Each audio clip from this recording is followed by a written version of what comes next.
Alalahanin mo, Palparan, hindi kami naghahanap ng, hindi man kami natatakot. 8 taon kami naghahanap sa aming mga anak.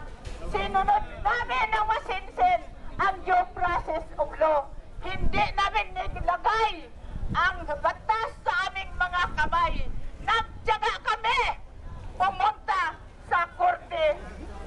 Ngayon, sinasabi mo, takot ka sa iyong seguridad.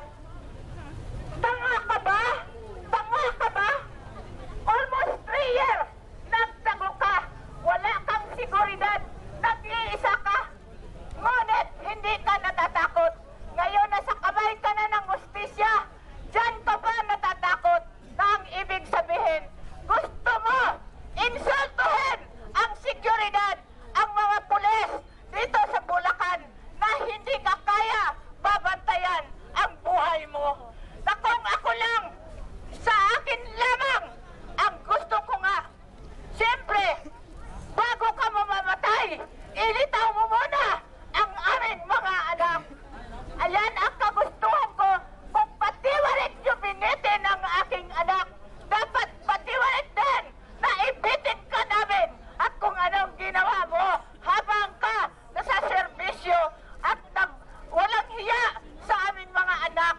Yung mga hayop mo na gawain ngayon, simula pa lang yun ng aming paniningil sa iyo.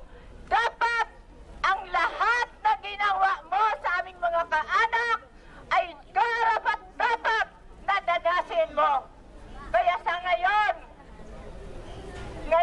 Palparan, mag-isip-isip ka na kung sinasabi mo, ikaw lamang ay nagtupad ng iyong misyon. Damayin mo na ang lahat na nag-utos sa iyo kung sino man yon na nag-utos sa iyo at nagbigay ng misyon.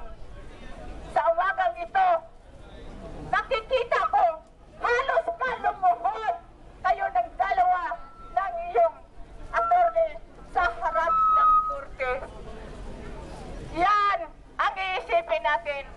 Palagi, God is above all.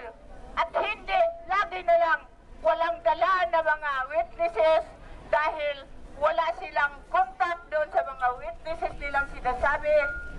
Alalahanin natin, pag may sabina ay dapat pumunta sa korte. Ginagawa ninyo kaming laruan, nagpakapagod nang gagaling sa malalayo na lugar para umatin sa korte. Ngayon, papaalam ko sa iyo, Obito Palparan, hindi ako matitinag, matatakot sa mga tao mong pasunod-sunod sa akin. Noon man ay ako sinusundan-sundan ng mga tao mo. Ngunit, hindi po ako natatakot dahil wala po akong kasalanan sa inyo. Kayo ang may kasalanan sa akin. Kaya po sa ngayon, magiging, dito kami ngayon